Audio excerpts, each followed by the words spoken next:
পশ্চিমবাংলায় যেসব ছাত্রগুলো ডাক্তারি নিয়ে পড়াশোনা করেছে তারাও আজকে বেকার ভাতার লাইনে দাঁড়াচ্ছে। আর এটা দেখে দেবাংশুর খুব ভালো লাগছে।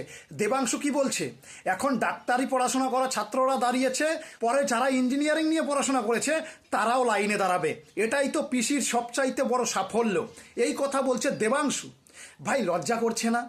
লজ্জা করছে না যে পশ্চিমবাংলায় ডাক্তারি পড়াশোনা করে তারা এখন ১,৫০০ টাকার বেকার ভাতা নিচ্ছে, ইঞ্জিনিয়ারিং পড়াশোনা করে তারা বেকার ভাতা নেবে? একটু লজ্জা করে না ভাই? পশ্চিমবাংলার এই অবস্থা, আবার গর্ব করে কথা বলে যে এটা পিসির সাফল্য। অবশ্যই মমতা ব্যানার্জি খুব ভালো কাজ করছে আমাদের জন্যে। যারা বাইরে কাজবাজ করে তারা অন্তত বাড়িতে ফ্রি ১,৫০০ টাকা দিতে পারবে, এটা খুব ভালো হয়েছে। কিন্তু যারা পড়াশোনা করেছে ভালো, ডাক্তারি ইঞ্জিনিয়ারিং নিয়ে পড়াশোনা করেছে, তাদের চাকরি দাও ভাই।